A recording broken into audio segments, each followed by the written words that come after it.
Thank you very much, and hello, everybody. Thank you for giving me the opportunity to share my thoughts with you.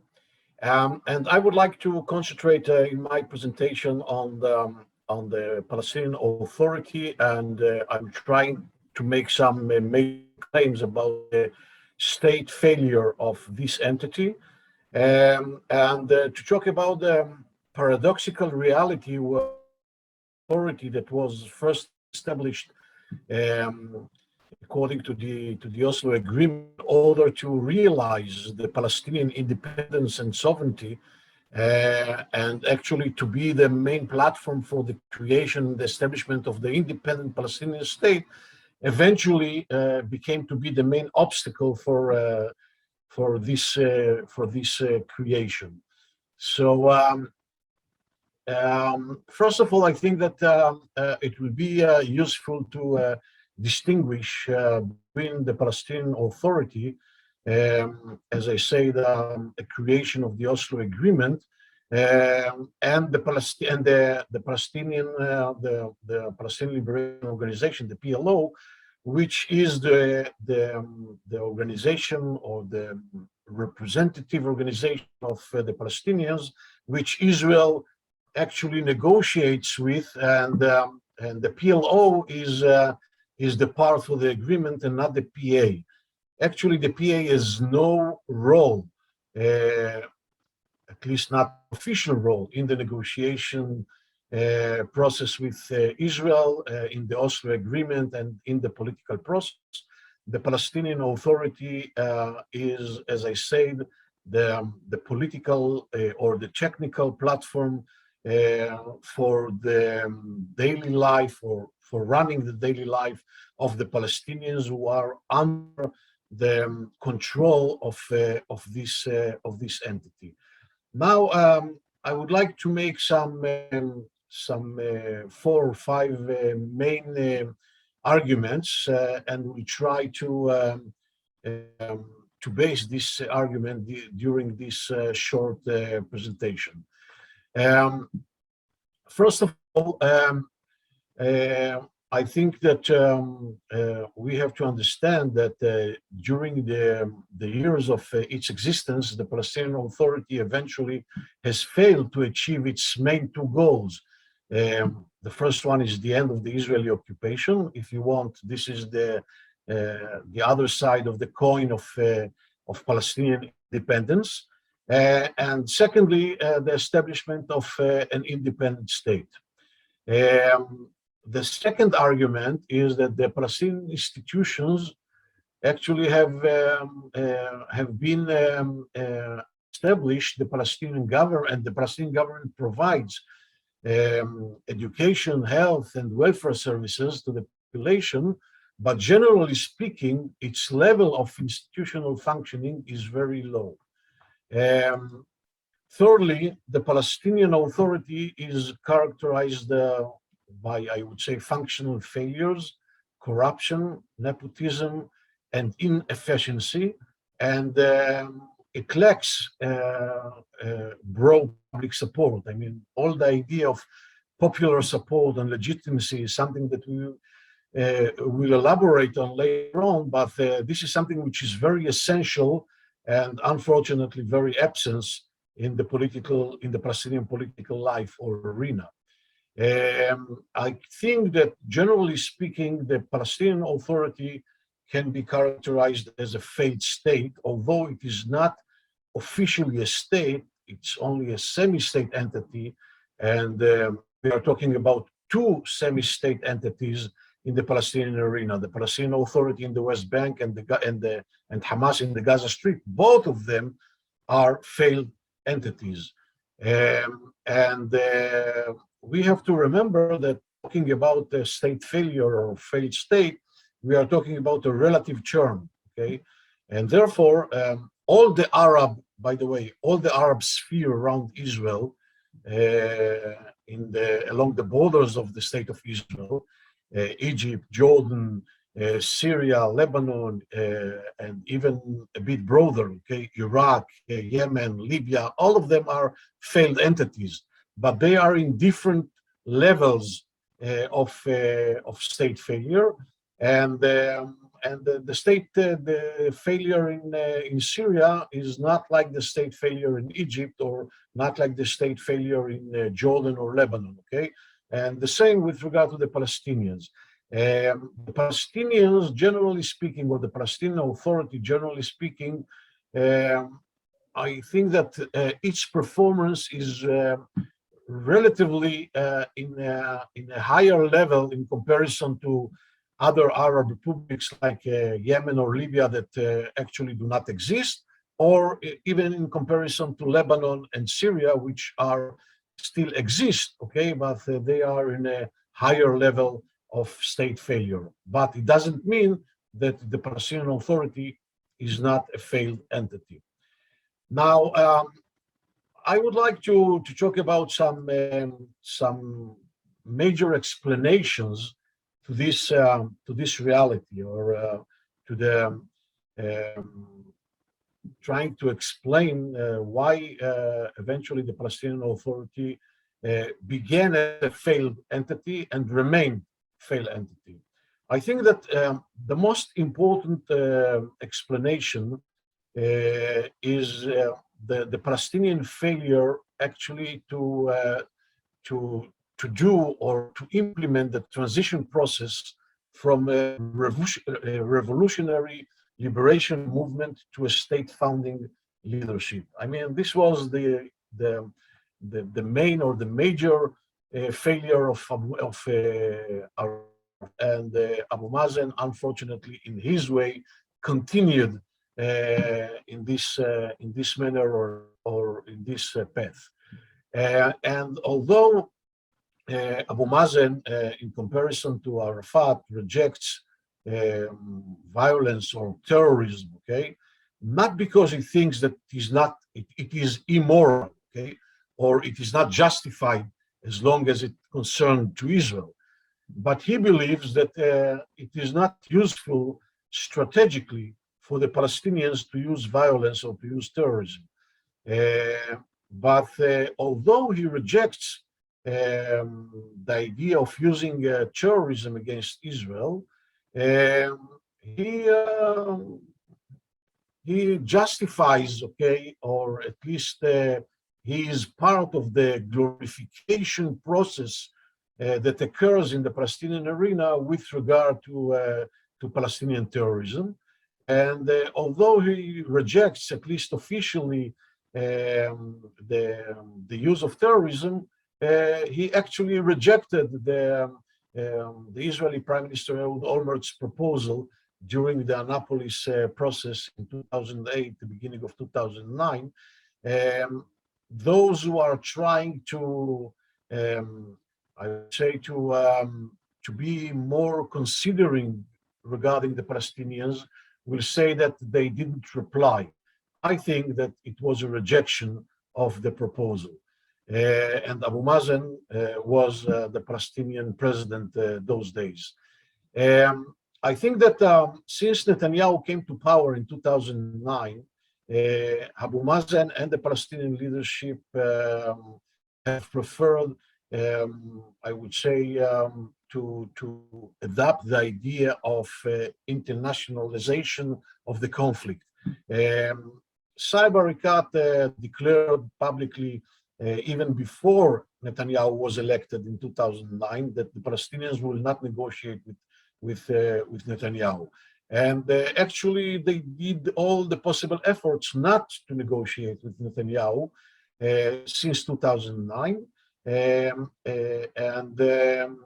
They preferred actually to change their strategy, and instead of resuming the political process by direct negotiations with Israel, and instead of preferring the bilateral approach, they actually changed their strategy, and they began adopting the idea of internationalization of the conflict by using international tribunals and by using the international arena, pushing Israel to the corner, I would say demonizing Israel, and acting in a in a unilateral manner, and accepting or expecting that the international community in each way will be able to force on Israel the establishment of the Palestinian state. And in this way, the Palestinians will not be forced to make some major or historical concessions, and actually they will be able to establish their independent state by using the international support, by forcing Israel, and not through negotiation process.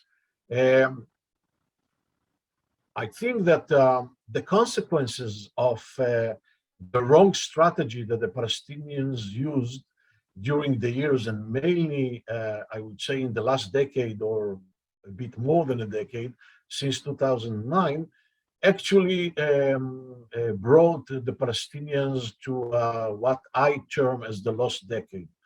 And actually, the Palestinians today, in comparison to the situation that they were in 2009, at least the beginning of 2009, the peak of the Annapolis process is much worse. I think that the Palestinian Authority these days is in the worst strategic situation since ever. And I think that if you can see here in this slide, I tried to write down some of the major crises in this last decade.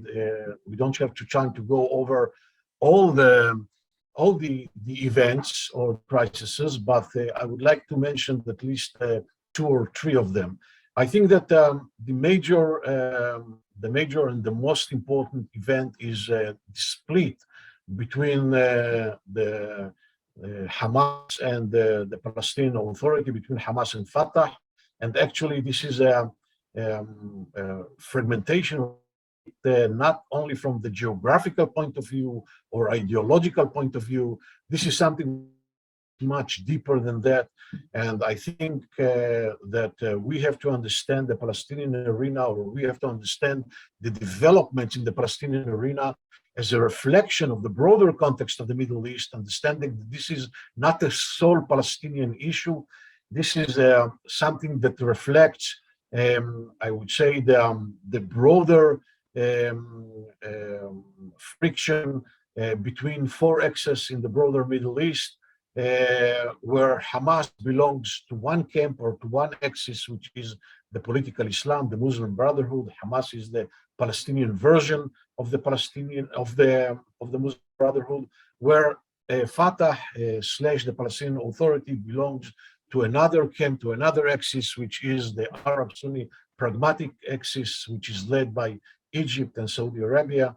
And there are two additional camps, the Iranian, the Shiite axis or camp, and the Jihadiyya Salafiyya, which is mostly represented by ISIS, by Jabhat al-Nusra, Al-Qaeda, and some other factions. And those four camps are fighting each other for hegemony and influence in the broader Middle East, and you can find them in each conflict arena. And this is a zero-sum game between of them. There is no place for any negotiation or any understandings or any, I would say, compromises that can be done, and therefore the idea that Hamas and Fatah will be able to reconcile between of them is something which is very similar to the probability that that President Sisi and Egypt will be able to reconcile with the Egyptian Muslim Brotherhood. This is the same situation, exactly the same situation. And therefore, this is something which is very essential with regard to the Palestinians, something that affected dramatically the position and the strategic position of the Palestinian Authority, the Fatah movement, which is the main component of the Palestinian Authority and of the PLO, and actually weakened the Palestinian arena, generally speaking, and mainly the Palestinian Authority and the Fatah movement.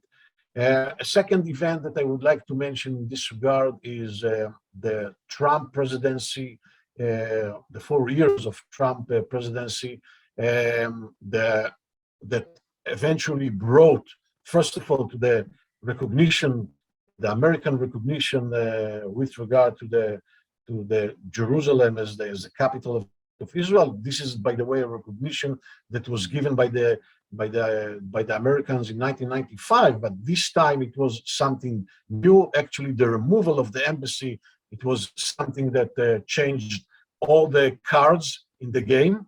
And the second outcome is, of course, the Abraham Accords. And the Abraham Accords is a sort of a strategic development that was a huge crisis for the Palestinian Authority, because this is the first time where the Palestinians actually lost their veto power.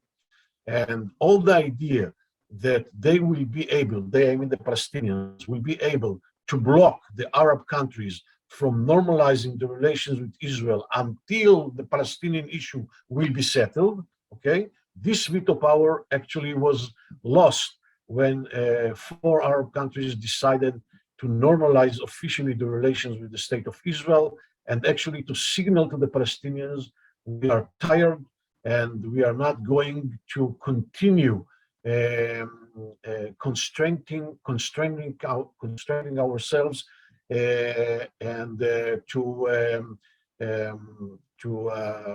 keep the Palestinian issue as the most important issue in our national agenda or in our strategic agenda. And the idea that the Palestinians lost their veto power is something that weakened furthermore, okay, the Palestinian Authority. And I think that in this regard, we are in a totally different situation from the strategic point of view.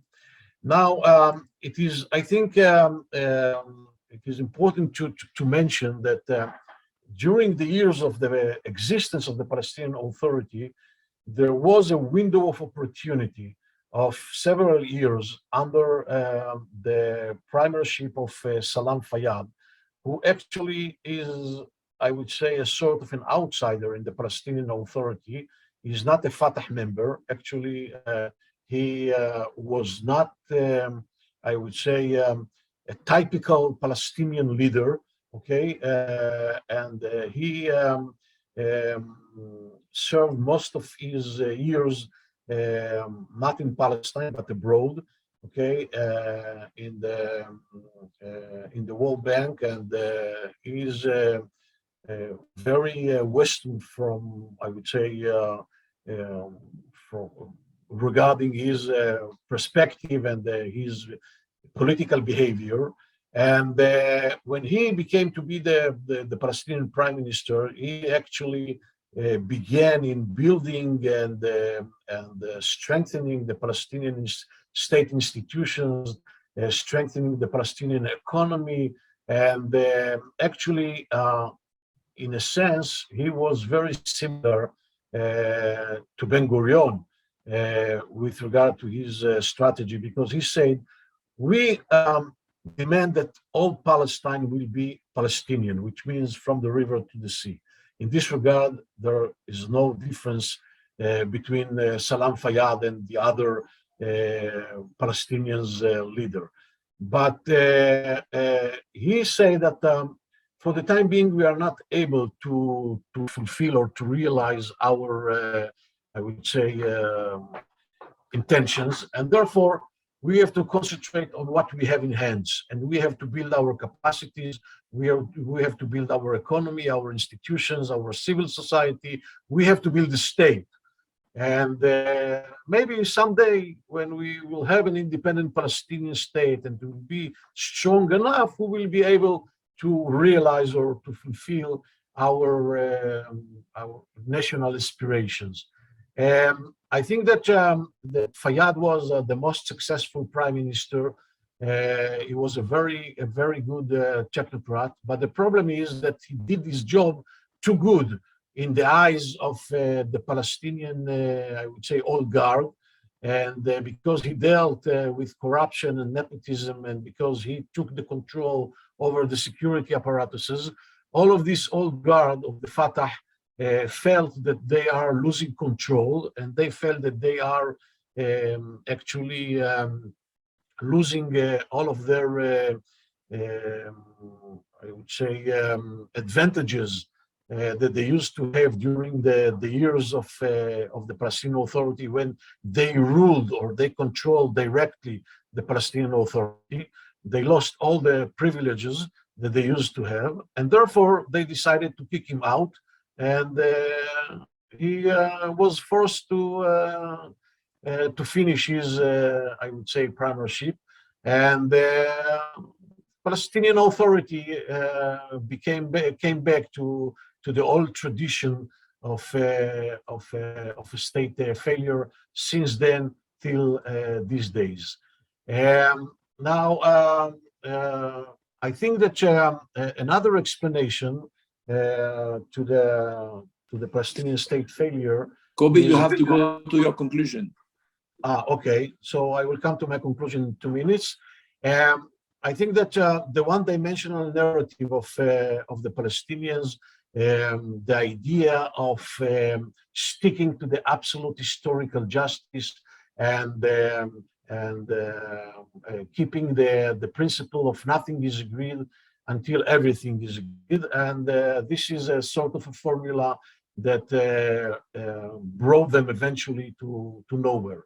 Because there are many things that can be agreed between the Israelis and the Palestinians and can be realized on the ground, but the Palestinians are not willing to do that until everything will be agreed. The last thing that I would like to mention in this regard, which is related also to the previous presentation of Einat about the right of return, so-called right of return, is all the Palestinian indoctrination for the idea of incitement, the idea of rejecting the right of existence of the state of Israel as the nation state of the Jewish people, and the absence of, I would say, peace culture among the Palestinian constituency. So eventually, at the end of the day, the Palestinian leadership lost the legitimacy of its own people. They are not able to be efficient enough in order to provide their constituency with the minimum public good and human security. They are not able to bridge the gaps between of them, and the fragmentation among the Palestinian society is getting wider and wider, deeper and deeper. And actually, I think that we are in the era of the day of after Abu Mazen. You know, for many years, the Israeli systems and establishments were very or pretty occupied with the day after Abu Mazen, what is going to be there in the day after Abu Mazen. I think that the era of the day of after Abu Mazen is already here.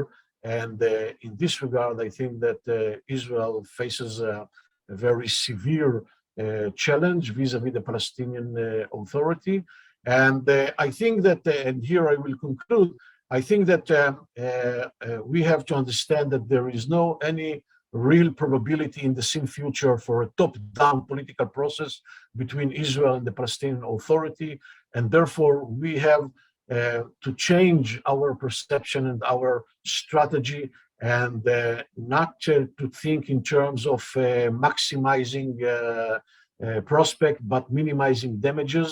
And therefore, we have to go in a bottom-up process, and we have to strengthen the Palestinian society, the Palestinian civil society. We have to strengthen the Palestinian economy. We have to improve the standard of living of the Palestinians, and we have to create the atmosphere and the conditions that will enable both sides, maybe in the future, to resume more seriously the political process. And if the Europeans or the international community are seeking to help both sides, they have, I think, to devote efforts and resources in building the Palestinian civil society, and not to think in terms of strengthening or keeping the current Palestinian Authority, which is a failed entity, as I tried to explain during my presentation. Thank you.